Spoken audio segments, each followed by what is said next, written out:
बिस्मिल्लाहिर्रहमानिर्रहीम। अस्सलामुअलैकुम वीवर्स, मैं आपको अपने इस यूट्यूब चैनल EDU ट्रेनिंग पर खुशामदीद कहता हूँ। वीवर्स, आज की इस वीडियो में मैं आपको बताऊंगा कि एहसास के जो 12,000 रुपये हैं वो आप कैसे ले सकते हैं, और उन लोगों के लिए बताऊंगा जो इंटरनेट मोबाइल नहीं चला सकते, ना फ़ोन कर सकते हैं। सादा तरीका है, इसको इस्तेमाल करके भी आप पता कर सकते हैं। बिल्कुल, जो इस चीज़ को सुनना चाहे वो सुन सकता है, जो ना सुनना चाहे तो 1 मिनट की वीडियो है, किसी के ऊपर लाजमी नहीं है। बात यह है कि आपने अगर सर्वे करवाया हुआ है दफ्तर में जाकर या फिर आपके घर टीम आई थी, तो आपको क्या करना है, अगर आपका सर्वे हो चुका है तो आपको चला जाना है अपने करीबी शहर में।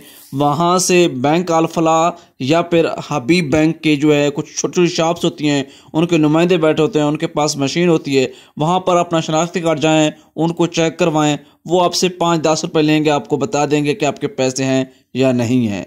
एक ये सादा तरीका है। दूसरी बात यह है, इसके अलावा आखिरी ऑप्शन ये है कि जिन लोग का ना सर्वे हुआ है ना रजिस्ट्रेशन हुई है, उनको रजिस्ट्रेशन अपने करीबी दफ्तर में जाकर करवाना पड़ेगी। आपके करीबी दफ्तर में आपकी रजिस्ट्रेशन होगी, आपका सर्वे होगा, तो तब भी आपको पैसे मिलेंगे। उससे पहले आपको कोई यकीन नहीं आ रहा कि हमने पता नहीं करवाया था या नहीं करवाया था, तो दोबारा भी करवा देंगे सर्वे, तो कोई मसला नहीं है। उसके बगैर पैसों के लिए ना जाएं।